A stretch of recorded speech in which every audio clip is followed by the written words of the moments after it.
Hey, what, can I say one thing real quick? Yeah. We're What, here what now, is people. We're live. We live. Black Eyes TV. We live. Bring you that information. Got special guests in the house. MBK gracing the platform. But before we get to them, let's get to Terry Riggs. Speak to the people there, my brother. Yes. We just had one performance, and now we're going for the second boxing match. This is the run that we're going for, and we've got the big man from NBK, the man that runs the NBK behind the scenes. He doesn't really like to talk, but you know what? It's time he's coming to tell you what he's about. Come on, Daddy. Speak to the people then, brother. Talk to the people about Sure. NBK, where Sure. to find you, what you're about. Yeah, you see the logo, people. Speak No on it. doubt, no doubt, no doubt, no doubt. Listen, I want to first say peace to the UK. All right. Peace to Black Ice TV. All right. Want to say MBK, that stands for New Black Knowledge. We're based out of the United States, and we're just a pro-black, cultural, African-centered organization. You know, we put Africa first. You know, we understand where we come from. We deal with the history, the science. You know, and we deal in positive content. You can find us on YouTube, New Black Knowledge YouTube channel. Definitely go there and subscribe. The MBK Live YouTube channel. You can go there as well. You can find us all over Facebook, the MBK Social Group, MBK Live Group, MBK TV, MBK Academy for the history, you know, all on Facebook. So, you know, I mean, the MBK brand is out there. And like I said, it's all about uplifting and sharing the information, giving people the history, a lot of history sometimes that people don't know, dealing with history within the United States, within, you know, maybe the last 500 years, pertinent history, free black people. You know, we like to have an emphasis on that. You know, and we got my man TRUTHSTORIAN, my comrade, my right hand man, you know, doing his thing tonight, and he's gonna give y'all some good conversation. You know, and that's really what it's all about. You know, we thank y'all for the opportunity to be here to share the information. So that's what I'm talking about. Support the new Black Knowledge movement. It's all about black media out here, people. If you don't know, get to know. Yeah. Today's show, though, we're going to be going in on churches and masonry. This is another UK USA link up show. And to present this information today, we have the one and only true historian. Brother, are you there? Can you hear us? Speak to the people. Introduce yourself. Hey, what's going on? Can y'all hear me? Yeah, we can hear you, bro. All right, peace, everybody. I'm just give me a second. I'm actually getting in the elevator, and yeah. So we're gonna talk walking, but yeah, let's just get right to it. I didn't, prepare any PowerPoint at this point because I just wanted to have a casual conversation because the topic is so broad and covers so much.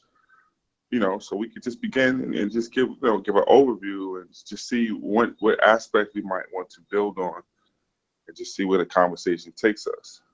But I know in particular, you guys have wanted to discuss the church, right? No doubt. Are we looking? I tell you where we start then. We already Yes, know sir. people hear that word masonry, and we've talked about this already offline. Yeah, they get Yes. shook. Yeah, they got 1,000 negative imageries in their head of this concept of masonry. So why don't you Yes, first sir. start us? Let's start off with where masonry comes from. What's the original concept before we get into any sort of warped Okay. reflection? So the masonry that we're talking about, what people generally refer to, is European Freemasonry.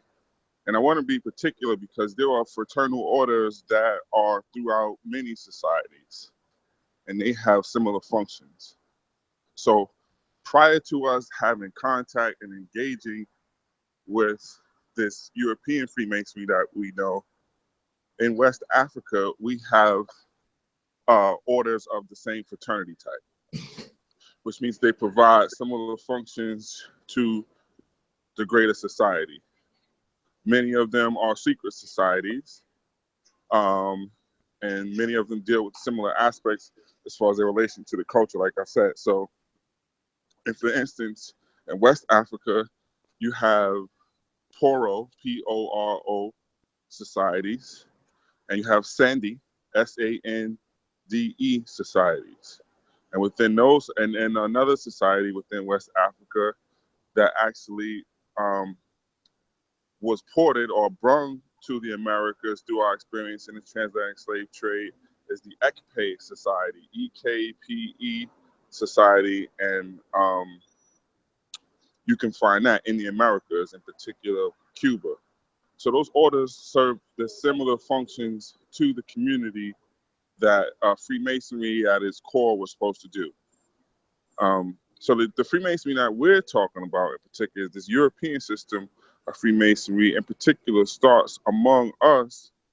Well, let's just put it this way. There are, throughout the expanse of where Freemasonry roughly starts or comes into play in the 14 to 1500s, there are various Africans that were a part of Freemasonry. There weren't tons, but we do have some of record and some that remain essential to history. One of them is Angelo Soliman, Soliman. First name is Angelo. Now, Angelo Soliman was involved, and I believe he was in Bavaria at the time.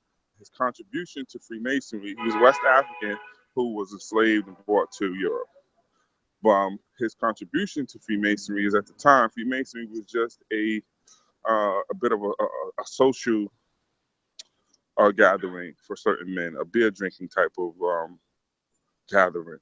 And he brought discussions on higher level sciences and esoteric type of discussions into Freemasonry itself. So he's just one in particular.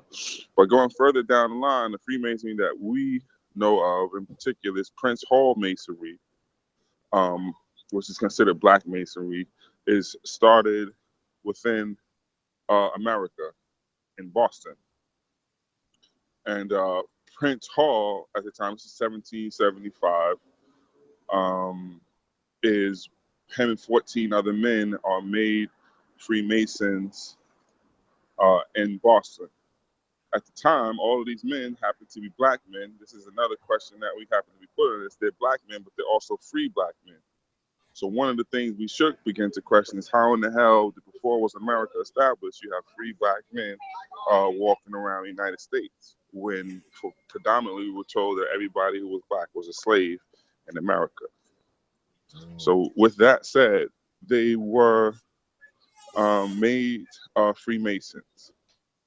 Prince Hall just happened to be named the worshipful master or the highest position within Freemasonry. So why would we do that? There were similar functions within Freemasonry that resemble those West African societies that I just discussed. One of them is a sort of mandate that you take care of the I guess the incapable or the ones who are not fully capable of taking care of themselves in society. And in particular, it is the widows, the ones who have lost their husbands, and the children, or in particular, the orphans' children. So the goal, one of the goals that's within Freemasonry, and people can look it up, is to provide for the widows and the orphans. Another role of Freemasonry that has the similarities to those West African fraternal orders that we have. So West Africans are known anthropologically, as well as Africans in general, in particular, of how we bury our dead and the reverence that we have and the ritual that we have surrounding the transition of our people to the various states. So our funerals tend to be ceremonial times, and they have, real value to us. So within Freemasonry, the members have dues that they pay, which go toward burial fees. So that's important. So now you're a part of a society where you can be buried and have a proper burial, as opposed to what? At the time, there was no what we call welfare state or social state, that if you die, you're going to be put, somewhere to be buried.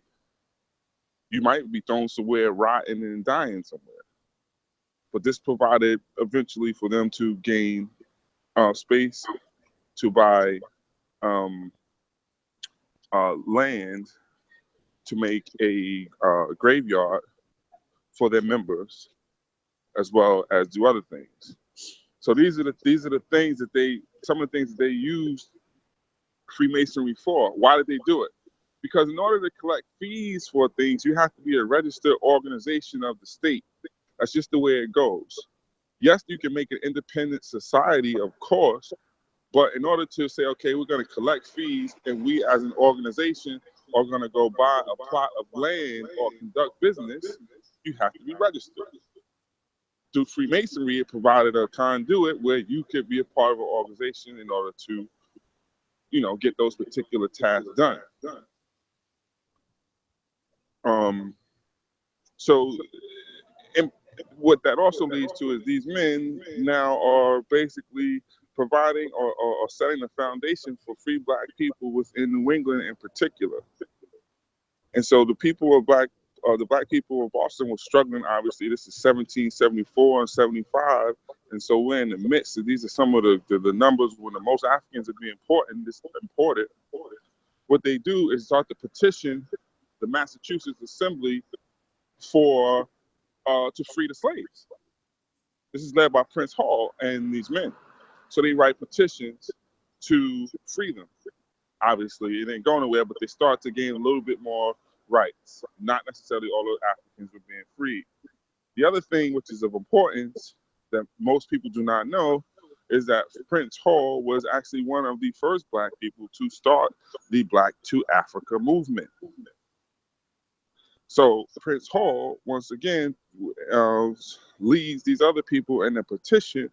And what he does, he petitions the same Massachusetts Assembly for funds to take the Black people of Boston to the west coast of Africa. And this is not a direct quote, this is a, paraphrasing, but because where the weather is more conducive to their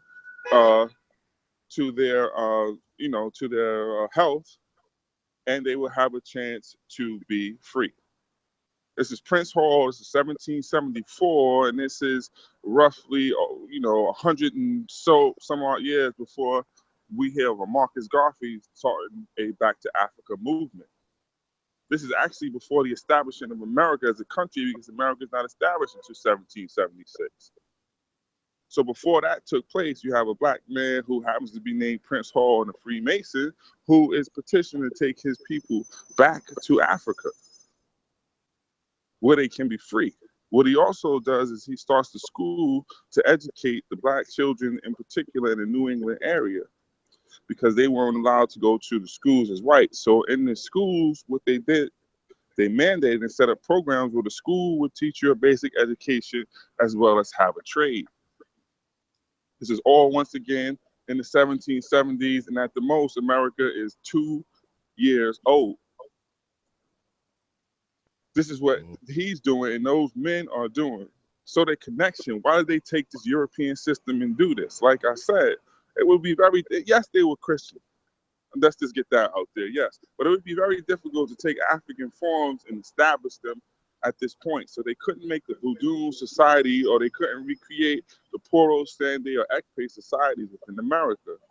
So what they did is, this is what we did throughout our whole experience. We began to syncretize, SYNCRETIZE,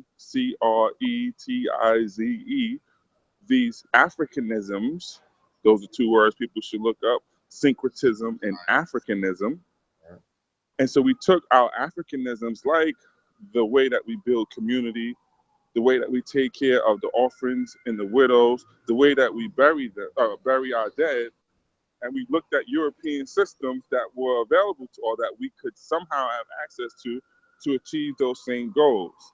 This is how we kept our Africanness and the foundations of the Black community during these particular times. I'm sorry about the noise in the background, but I'm walking outside. If you give me 2 seconds, the ambulance You're cool, will brother. pass We by. can still hear you. Don't worry. All right, so with that said, I just want to get this out. This is an important part. That's probably why the ambulance came. They hating. Nah, but so the key is, well, like I said, in the maintaining this Africanness within the European form, because this is what we struggle with. Why would they take a European form and do all this type of stuff? So that's part of the reason. And the second reason we know that they did not abandon their Africanness is that the name of their lodge was the African Lodge. The African Lodge, showing an awareness of where they from and establishing themselves, although in America, letting the world know that we are still African. So Prince Hall's Lodge is the African Lodge. Right? Okay. Are we seeing how blueprints of foundations of a community are coming into play? No doubt, definitely. Always a connection. Where we're seeing schools being established, a support system to take care of the disadvantaged, as well as beginning organizations.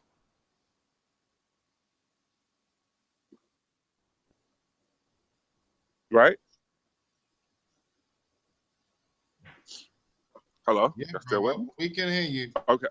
So just cut out for 1 second. Sorry. Okay, yeah. So this is what's going on. Like I said, we need to keep in mind that this is before America really comes into play. This is 2 or 3 years before and during the establishment of America that this is taking place. So, my brothers in Europe, there's something that you can see to see where the origins of this may come from, because it's not just limited to Freemasonry. There were other fraternal orders that provided the same type of services and what have you. So within England, you have something called guilds, Guilds. And in London in particular, I think you have over 100 guilds. Yeah. Amongst those guilds were people like the barber surgeons, the goldsmiths, the bakers. So all of the trades have guilds associated with them. Still have the Actors Guild. Yeah. The Actors Guild and all those guilds. London was the key place in the whole world for establishment of these things. And if you notice guilds and if you study guilds, much of what they have is what Freemasonry took to establish itself. They meet in those big halls. The leaders of their guilds are called Right Worshipful Masters. These are titles that Masonry takes from their system, right? Because of the tradesmen. What happened was they took one particular trade or craft and married them with the study and the promotion of the liberal arts, or somewhat of a esoteric science. And that particular trade or craftsman were the Freemasons. And the reason that they chose Freemasons, because Freemasons were the church builders. That's why. All right. So that's why they could have chosen the barbers or the goldsmiths or anybody else for any reason, but they just chose the Freemasons, and they used the tools of the Freemasons and applied esoteric meanings. This is where you see things like the square, the compass, the level, the plumb, the ruler, but they, make some esoteric meaning to it and apply it to the construction and the building of Solomon's temple. Right? So look at the guilds. And another thing you want to look at besides guilds is something called a friendly society. And England as well has a ton of friendly societies. And those friendly societies provide mutual aid and benefits to each other in times of distress. This is what we did, and this is why we use those forms. Because as far as their function, they represent, I started the conversation showing you what we were doing in West Africa prior to a European and the fraternities that we had. Right? Mm-hmm. So we didn't mock the European. We used their particular systems that we had access to and applied and syncretized our Africanisms in those forms. So those are some of the roots and then of course from there, Prince Hall gets this established, and then it goes to the other places where small free black communities develop. So the other places it goes is Rhode Island, and then after that it goes to Philadelphia. And these are central places of where free Black Africans are putting down the roots of what people now today refer to as the Black community. There was no community until we voluntarily chose to associate with one another. We cannot consider necessarily a community, although in a sense it is, of a situation where you do not voluntarily choose those things. The enslavement on the plantation is not a voluntary association with the man right next to you, because months before you could have been fighting with him in Yoruba land and been of two different groups. But through this situation, you were forced to be together to form what we now, call Black people, or so forth and so on. But after that, when you have a choice of what you can do, we chose to share common histories, common families, common bonds, and these become the roots of what people call the Black community. Yeah. Mm-hmm. And the reason that we chose these things and naming is to address those things. So one of them is we chose to call ourselves African. Now, why would we call ourselves African? So the scenario that or the question that is always asked someone is, what do you call a Yoruba who has a baby by a Congo, but the baby is born on a plantation in Charleston, in South Carolina? What is that baby? By the merging of all of these cultures that never would do it on, maybe under most circumstances, the Yoruba would never meet a Congolese person, right? But through these circumstances, and now these things takes place in a whole new environment, the unification was that we were all African.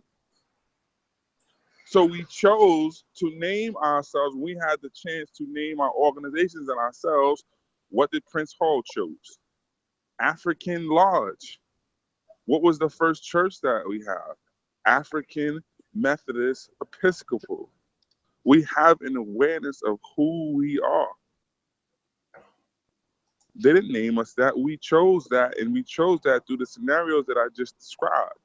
You have people from various backgrounds coming together in a whole new environment, making something new.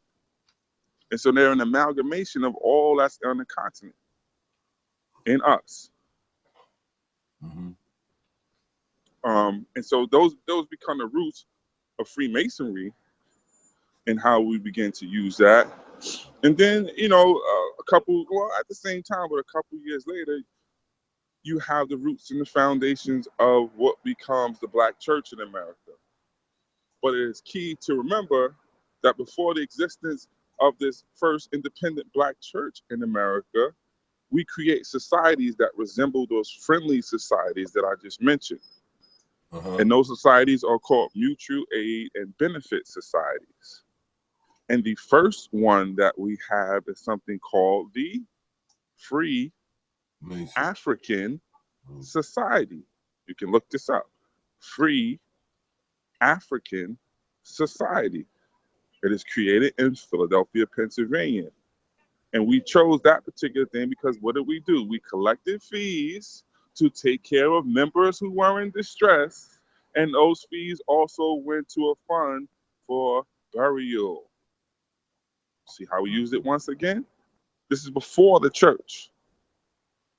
We made free African societies, and there's a number of them, but we're only going to deal at this point with the one in Philadelphia. And that free African society is created because when they came together to try to make some spiritual organization, you have Black men of varying different Christian organizations. Meaning that you have Black men who favored Quakerism, you have Black men who favored the Anglican Church, you have Black men who began to favor Methodism, and they were fighting. So amongst themselves, they said, let's put all of those, somebody's playing Diana Ross in the background. But anyway, they chose to put all those to the background to say, okay, we need a mechanism to take care of us and the greater community. And this is something that we can learn from today. They decided to put all of their, I'm a Jew, I'm a Christian, and whatever, to the background and realize that the goal of it was to have a mutual benefit and a system to take care of the people in distress. So they formed something, look it up, Free African Society. And then out of that Free African Society, later comes the establishment of something called the, look this up, African, is that word again. It's just 3 times before 1800. You've heard us use the word Africans to describe ourselves. Okay? So that church becomes the African Methodist Episcopal Church. And that is the first independent Black church in the New World. Okay. Are you there, So, Ricky? Oh, Yeah, you're yeah. back. I'm here. so uh-huh. Yeah, continue. Yeah, guys, I'm just saying, like, so now we see the establishment of how the church comes into play. Okay, And so this why is did the we choose? first time that Africans have officially made their own Christianity identity. There you Yeah, go. yes. This is the first time that this is created. There was a church that exists prior in 1759. A man named George Leo, who's a Black man, starts a Baptist church in the South. Excuse me, but that's not an independent Black church. This is the first independent Black church. And it is named, we chose to name it in recognition of who we are and knowing where we came from, the African Methodist Episcopal Church. Let me ask you something. Yeah, it might be a little bit sideways. You see the usage of the word African Yes, as far as you're saying, a yes, word that is quickly identifiable across the board ambiguously, rather yes. than how we know to be identified as far as tribes go, you know, Yoruba, Hausa, Hmm. Congolese, whatever. Yeah. When, in your knowledge or remembrance, was that first starting to be used? Was that, African. yeah, Like I'm saying, we're looking at the roots of where it occurs, and it occurs because you have beings that are coming to existence that are African, but it's not as I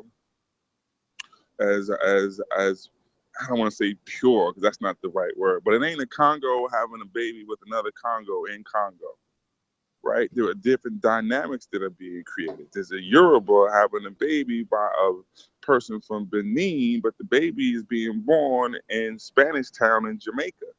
yeah, yeah. You understand? What do you call that baby? Is the baby Congolese? Is the baby of a Benin person, or is the baby a Jamaican?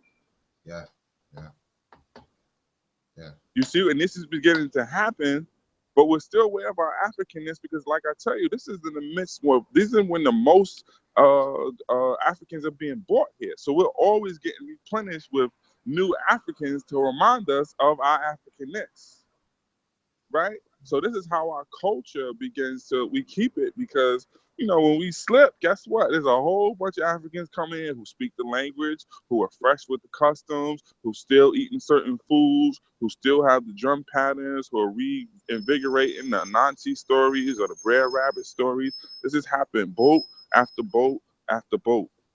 So our awareness of who we are, where we came from, does not die as quick as they'd like us to believe. Like you were on some magic boat, and once you got off, you forgot who the hell you were. It didn't happen like that. No, I think that's the beautiful resilience of the African mindset, that it's constantly reforming itself after being fragmented for so long in so many different ways. That's Right. the beautiful So thing. what do we We are do? constantly reforming. This is the keys, though. That's why I said the ways that we did it is in certain regards you have to hide it in order to keep it. You Yeah, have to hide it. And what we did, we hid it in the process that we did. We took those Africanisms, those African traits, those African cultural remnants that we have, and we merged it. You see, so this is where you get Santeria and Paulo and the drums in hip hop that you can't identify with West African rhythms anymore, or conga music, or all of these things. We see them in increments, but we don't see like, okay, this is what we did with those things. We had to hide them. But what yeah, happens, we lose the key to identify those Africanisms. So when we look at something, we can't see the Africa in it. So we question, well, why would these dudes become Freemasons and go and do all this? If you understand why they chose that form and what they accomplished with it, you can begin to see how we still maintain those things, because we still have those systems in place. You go to, I'm sure they have it in all through in the Caribbean, but you go to New Orleans, they still have fraternal funeral orders. Those things you see with the marching bands and the music and all that stuff playing, those are fraternities. Those are those same fraternities like in West Africa. It's the same way that Masons do the march. You have a Masonic funeral. It's the same way they do it in New Orleans with those funerals with umbrellas, bands, and singers and the whole bit. Yeah. Because at the center of it, West Africans or Africans in general are known for, in particular, the way that we care for our elders and our dead. Yeah. That village mentality kicks in every time. Mm-hmm. Yeah, so I want to ask, right, on that forefront, because a lot of people don't understand the roots of the church that they're in today, and they will always try to justify the church of being a certain lineage of where it's come from. But in the forms of building the churches and the transition from the Europeans' perspective into the black perspective. Right. What is, right. Yeah, so what is your ideology of seeing it in that changeover? Is there any form? Well, we did take certain things, and it's a good question. We looked for, this was the dilemma. Give me 1 second, I'm just in the store right now. But yeah, this was the dilemma, and the dilemma was which one works better for us. So in the early parts of this thing, what weighed heavy was Catholicism. And the reason Catholicism weighs heavy is because the major players in this game are Spanish and Portuguese, and the Spanish and Portuguese are Catholic. So during those times when they were taking Africans, you're gonna find many of us obviously get involved in Catholicism, and that remains heavy. So what we did in the Americas and Caribbean is who are the dominant churches? It's not the Catholics. Well, and I'm talking about in America, because in the Caribbean you do have Catholic influence through the Spanish. But overall, we're talking about doing the English within in that particular era, you're gonna have Anglican Church. You're gonna have the creation of the Methodist Church. You're gonna have Baptists, and you're gonna have Episcopal churches, and you're gonna have also with the Dutch, you're gonna have Calvinist and Dutch Reformed churches. But when the English take hold, you have a couple organizations fighting. So what do we do to look at things that resemble forms? Methodism, by the way, is set up by the Wesleys, who are all English, right? And the Wesleys, and they bring this form where you don't necessarily need to go through so much theological training and whatever to relate its message. It's more expressive in its nature. So when we looked at Methodism, there was more of an affinity there because it didn't blend, but it kind of mirrored, in a sense, the outward expression of your faith or whatever, right? This is Methodism. And also down south in particular, they looked at Baptists. Why? Because things like Mami Wata and things like this rebirth and re-life and our connection to water and transformation through things like baptism is the big part of affinity there. And if you know anything about baptism and the way that people conduct themselves within that church, it's also very expressive. Those expressive ways have similarity to how we express ourselves within West Africa. We're very expressive people. So we have more of affinity to those forms. In the case of under the Spanish areas, what we did was we merged their saints, which kind of mirrored in some sense abosoms or other intermediaries that West Africans have in their spiritual systems, and then they merged the two. So this is why, you know, within Santeria, you see them burning Roman Catholic candles with white faces on it. Yeah, that's maybe Saint Teresa or whatever, but that Saint Teresa actually has a meaning to represent another West African um, deity. So this is why when you look at places like Haiti, you know, and Cuba and all those places, you have Paulo, and you have all those things like I mentioned, and then behind them you see that there's different types of that, which one of them being Congo. So it's still there within those structures. So then, you know, we begin to merge those systems and find those correlations, and over time, yes, many of us drank the Kool-Aid. So this ain't no story Okay. about everything or aware everything. I'm telling you straight up. Many of us drank the Kool-Aid and started believing in sweet baby Jesus. Yes. Okay. So then now I want to get to the stage where what influence did the Masons have over the churches, and what are their reasons of what they were trying to do to Which enhance one? themselves? Black or white though? When you say that, Yeah. black or white? Black Masons, white Masons. Which ones? Just Masons in general. Well, okay, so Masons in general, the connections is the Masons, like I said, the reason that they are even what we're talking about, we're not talking about the goldsmiths or whatever, is they built the churches. Yeah. So in Europe at the time, in the 14s or whatever, when they're coming out of getting their ass kicked for all those years by the Moors, and you have the Black Plague that takes place, Europe is depleted. So the aristocrats and the people who have all the trades and money realize that they have to trade the common English drag to so they can start rebuilding society. What they do is they begin to take the crafts that they have that made them all the money and start to train all these people. But what they did is they have to give them some type of education, some type of thing to uplift the mind, they figure. And so what they do is take their liberal arts, which they have, and they apply them to, and they start teaching the Freemasons. Why? Because the Freemasons are in the church and they want to be nice to these people so they can build more churches so they can think they have a better chance of going to heaven. And one of the things that we discussed and I built with yesterday is in England, you have these things called abbeys.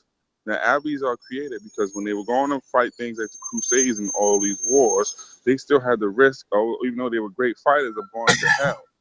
So what they did is they had abbeys created so the prayers that they had, because they were to say if you killed one person, you had to do 10,000 Hail Marys in order for your soul to be saved.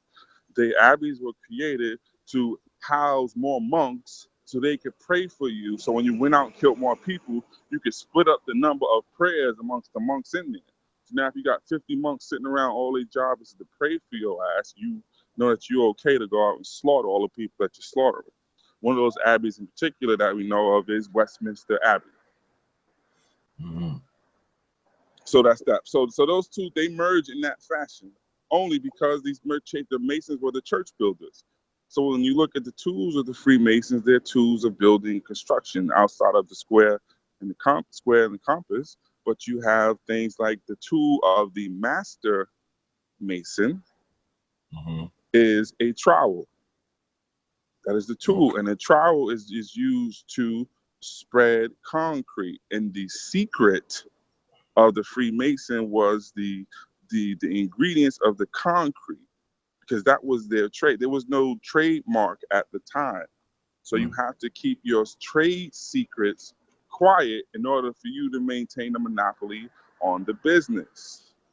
So all of these secrets came about because all of those guilds that I mentioned, as far as that you still have in London, have a particular trade secret. When you go to the butcher got the secret, and he'll never tell you how he can exactly slice that piece of meat in that manner. But he knows how to hit the bone and cut this area and that area where it's so precise. But why would he ever tell you that? Mm-hmm.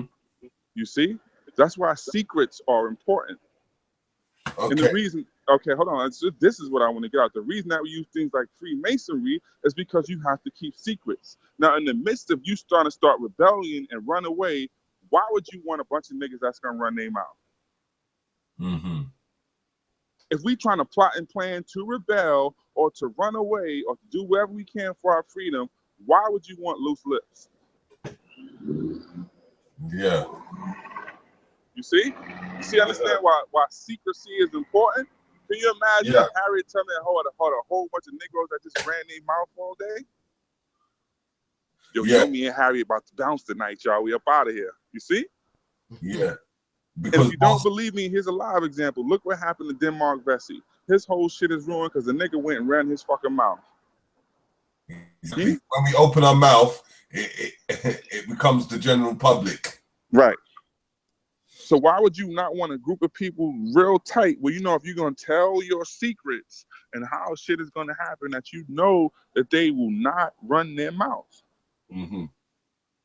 So like on that thing, when we was talking yesterday on the education department, when we was talking about the four subjects that are compulsory. Right. So you have, what they do is they take those systems and they take the liberal arts systems that they have because they take the concept from earlier times and try to systematize it. And this is how you learn today. This is the schools that we have. So it comes through there because the church establishes the first schools. That's why Catholic schools are the first schools, and that's why Catholic schools are still such parochial schools. Is such a big fucking thing. Excuse my language. But you have, well, they tell you there's 3 and 4, which equals 7. Has played the magical numbers game I know Negroes love. So 3 and 4 equals 7. 3 and 4 is for the trivium and the quadrivium. And the trivium and the quadrivium are the ways that people are taught in school. And once you finish those things, you have what are called the liberal arts. So now in Freemasonry, you'll see that this is what they mean when they started to discuss these 7 liberal arts. And amongst those are ways to speech and then the higher sciences. So it's, I think, rhetoric, art, music, and the arithmetic, and the various ways of speech, rhetoric, and the other 2, I forgot. But they form the trivium and the quadrivium. TRIVIUM and QUADRIVIUM. And those 7 come together to make what's called liberal arts. And so in colleges in America, and I'm sure in England too, you get a liberal arts education when you go to college. So the 4 main subjects that you have to take. Mm-hmm. And in the old times, it like Latin was one of the most compulsory subjects. Well, yes, Latin is because Latin is the language of the liturgy, and even if you were going to get any education, you got to believe that it was mostly focused so your ass can understand theology in some form. So Latin is the language that they use because it's supposed to be now the classical language that they're getting back when they take back control of most of Europe. And so they use Latin because it comes from Rome, and they believe that the Romans in particular the Greeks though, have the higher society. So what they do is they become apprentices to the Spanish, because the Spanish become like a center of Catholicism during those times. And then England doesn't ever become the center of Catholicism, but they are really heavily tutored and influenced by them, and England is still Catholic at the time. So the sciences become one of those tools. And the sciences, we know this, so we have so many Latin words buried within the sciences. And most of your scientific words are Latin words for this reason. Yeah, because they tried to convert it in the form of French, because French came in a bit later on, which right. So the French become a power. Yes. After Spain and Portugal stop becoming the centers of Catholicism, France becomes the centers of Catholicism. And what you want to do is you follow the university, because this is where they then begin to port these knowledges that they stole all these centuries throughout history. And so you'll find some of the earliest universities come up in France. And then after Spain comes Portugal. And then after Portugal comes the great institutions of France. France and Napoleon time. And then after France comes the place where the sun never sets, and they become in English. Yeah. Are you there?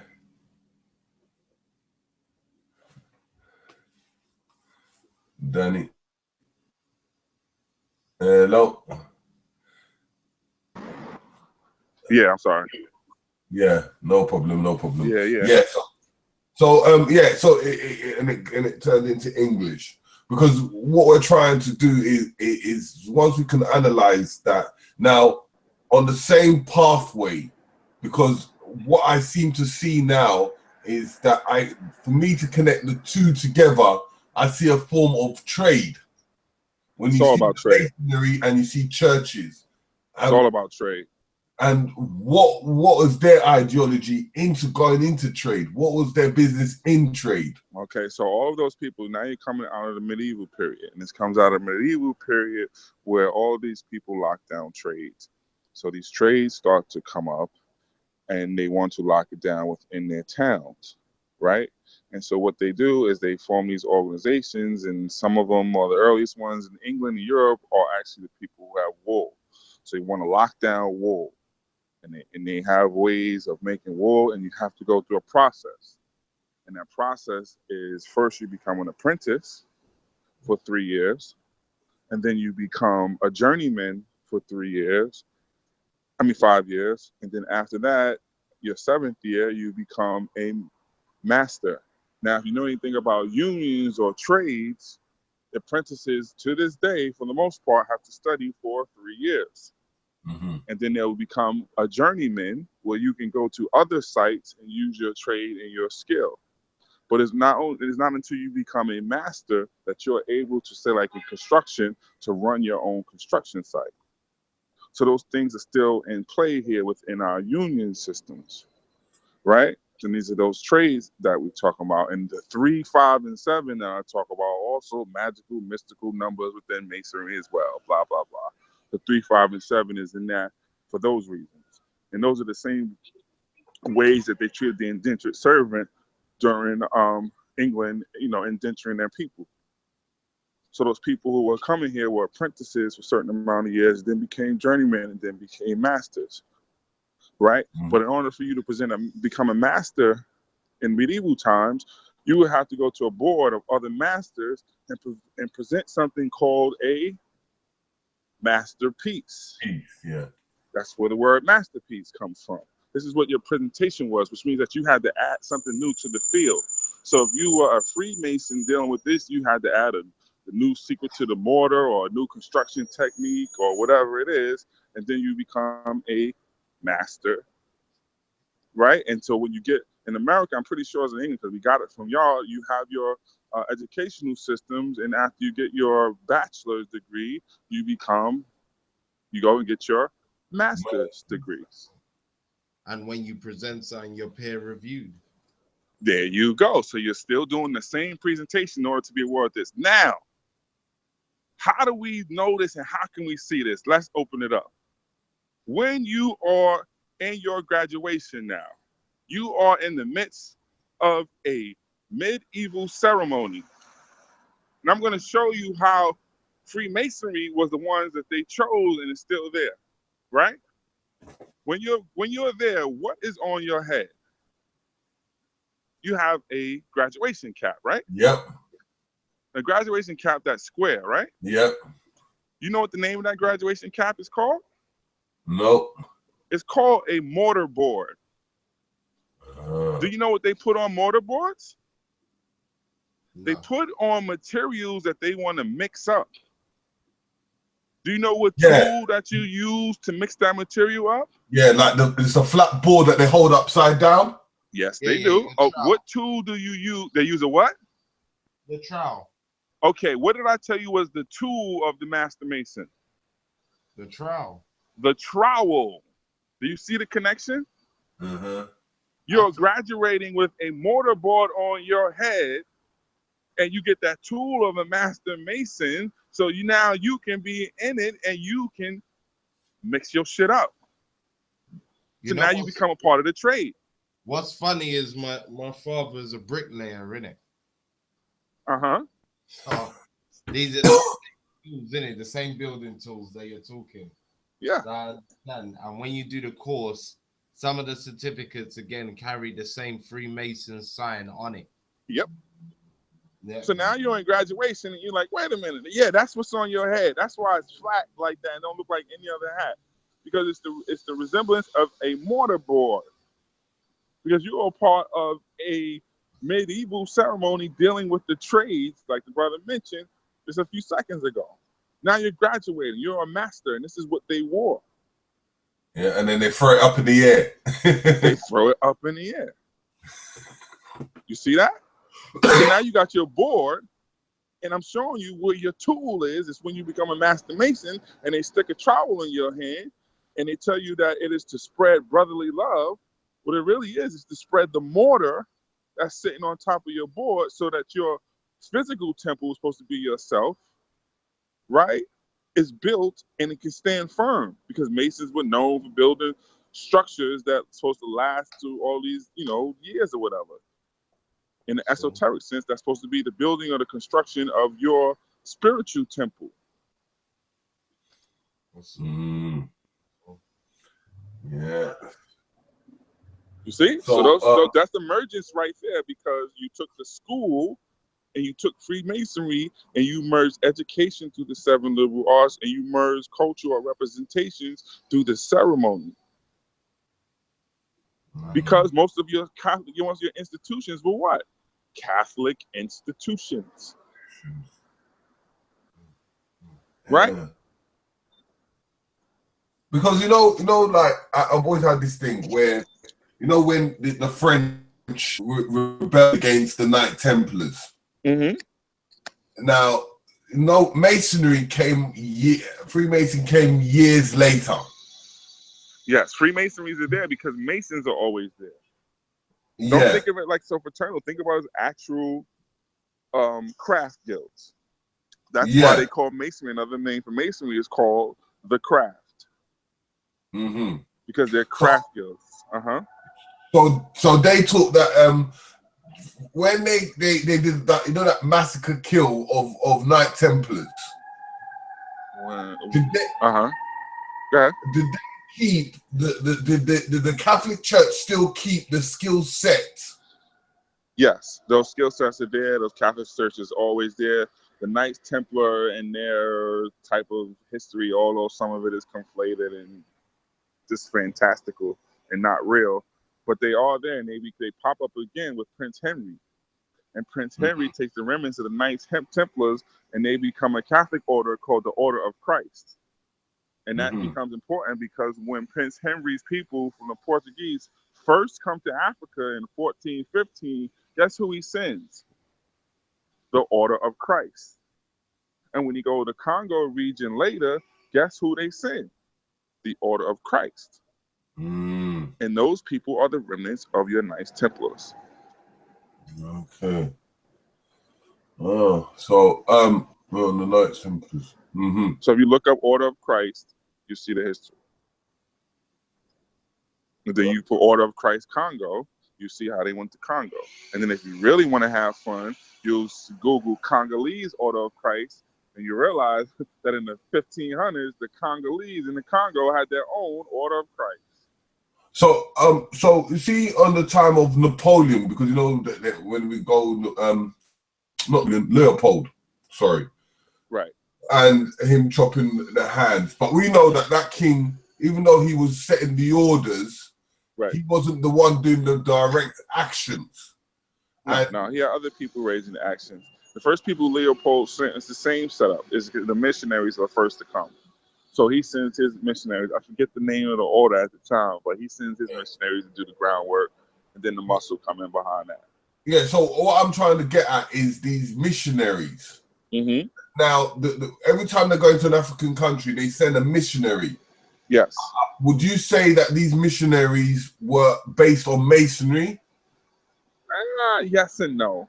Yes and no. Yes and no, but it wasn't like, okay, I'm going to send the Mason guys to do this. It's just that so many people who happen to be missionaries, and see, not many of them were Masons, because there was a big anti-Masonic movement for a while. Yeah. But we have to keep in mind, we're limiting it to Masonry when I'm saying that there are other fraternal orders. Yeah, no, because I'm just looking on the form of the church building. Oh yeah. Oh no. See, they're not gonna send them to build them type of. Them talking about official like England obnoxious big churches. They ain't building no little African churches. They send the missionaries and just the other drags who are construction people to do that. But the Africans have they have their skills of building, already. The English obviously send people just like the Chinaman is sending his construction workers to build shit in Africa today. Because you know, like you sometimes get them one or two big buildings of the churches. Oh yeah, you're gonna get that everywhere. Oh yeah, oh yeah. See, the Catholic orders though, they come early.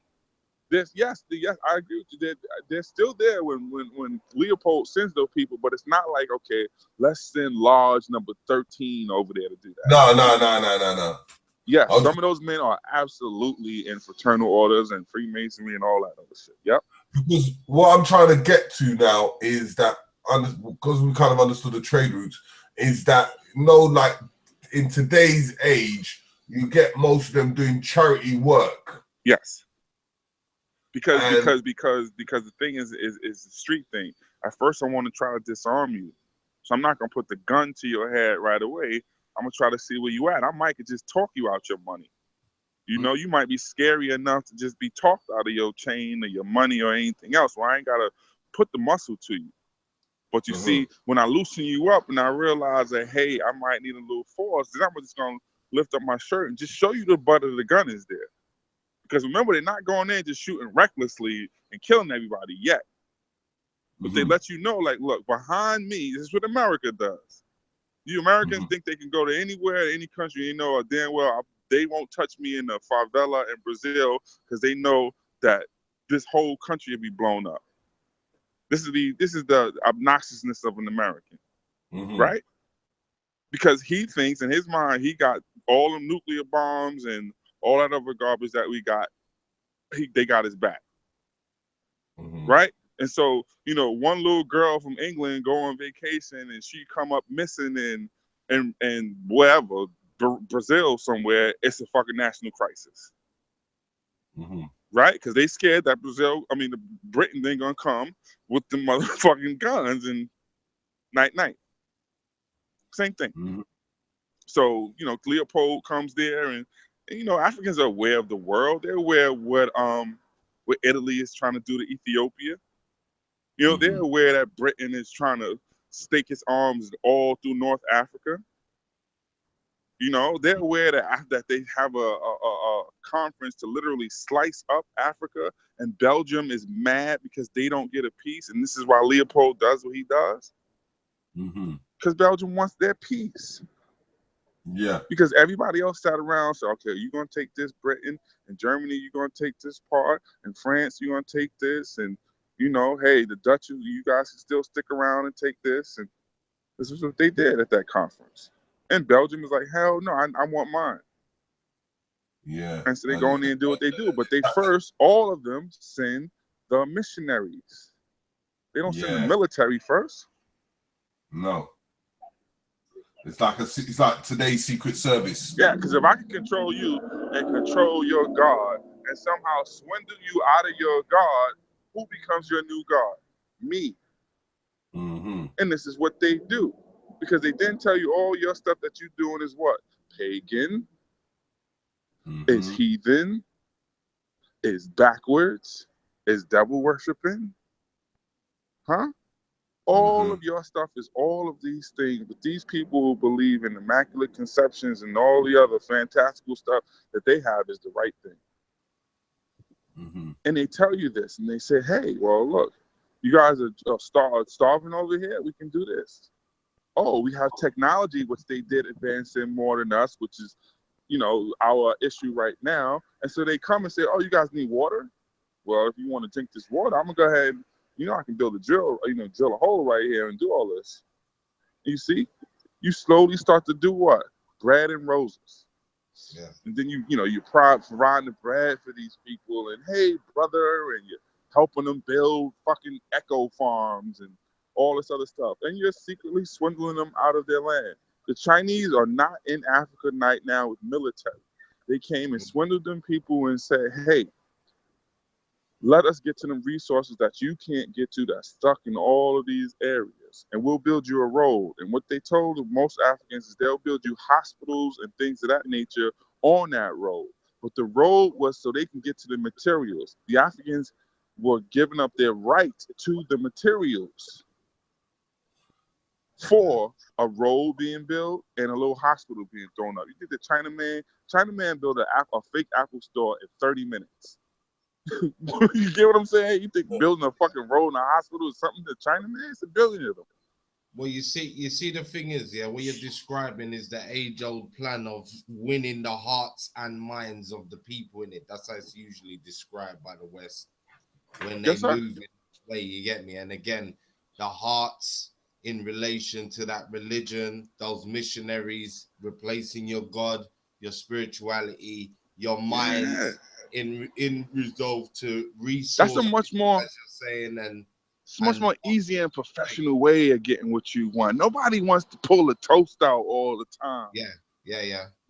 You know what I'm saying? I got the. It's still a scumbag way of doing things, but it's what they call it. You know, the gentleman's way of doing things. Like, don't make me pull these guns out on you. You see what I'm saying? So you get finesse. I think the youngsters call it getting finesse nowadays. It's a longer lasting suppression system than you naturally killing people, because again, to kill someone stays in their natural memory. And it's Yes, more, because if you can go to sleep and in your vision of God, he is white man, or he is ever your adversary is, they have already won. that's it. And then that lays the foundation for any sort of treatment then, because that's your fail-safe place to run back to, isn't it? That's right. And God Always did going to keep you in check when you do rebel. This is the difference between the Haitian Revolution being the one successful place because they didn't accept the God concept as was given to them. They kept their own Haitian spirituality. Revolution is That's our only win. There were some small victories, but our only clear win during this 400 years of garbage, or excuse me, I won't say that because we had something of experience that we go through. That's your only win. And how do they do it? By the power of keeping those Africanisms strong enough that it provided something that the French to this day can't even explain. It's so real that those people leaned on Africa to do that. They say it was what? Voodooism and magic that did it. Because, you know, at the time, France is the biggest and strongest military in the world. How the hell were some Negroes with some knives and little, pea shooters going to defeat the strongest military in the world? To this day, that's why Haiti is suffering, because they believe it was the power of voodoo and crazy Africans that they got defeated. Yeah. So the whole world still comes together like, nah, let them all just die. Let that whole idea and concept of what these Africans did die. This is why we're never taught about no damn Haitian Revolution. No, well, that's it. Come on. You're not taught anything about that. If there wasn't the 2 earthquake or disaster, right? They eating mud pies, AIDS rate is high, all this nut ass shit that we get about them. Not one time did they tell you, well, those your family over there that actually got the win. They got the W in the column. All of us took L's. They got the W. Okay? And that's why these years, centuries later, they're still suffering, because they got the W, and the European more than anything hates what? Losing. He's the spoiled sport. He'll ruin the whole game if he loses. Vote in arena up. We lost.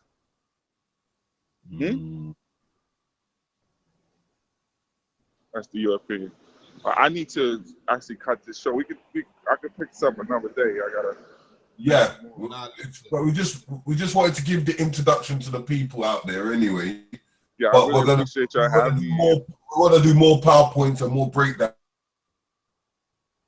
Hello. Yeah. This was but a nice build.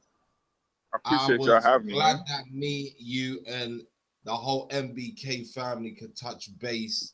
Yeah. Yes, sir. So again, it's a beautiful thing that you've graced the platform, and look out for more shows definitely where we're gonna bring this link up thing. I want to say big up to everyone in the chat room that's been tuning in. Yeah, thanks everybody for tuning in. Family, big up to Garfield and the Dagger Squad tuning in. Mo, the rest of them, yeah.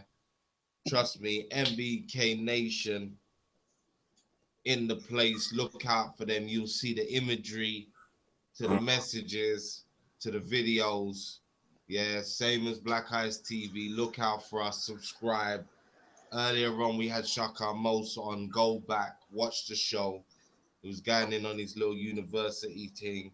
We got other shows, more information, pre-recorded interviews.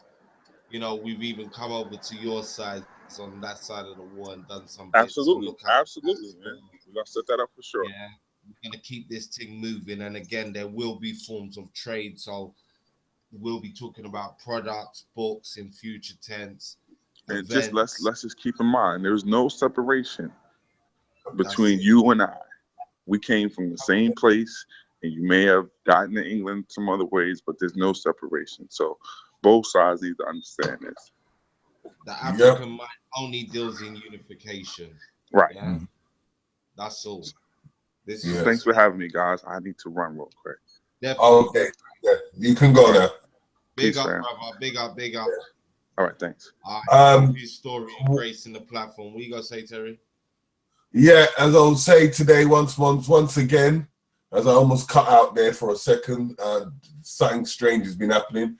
But we've got today, later on today again, 1 o'clock this afternoon, we're gonna have the two couples, Mara Nasira and Brother Joe, who are in Gambia, and they're gonna show you all the things what they've been up to in Gambia.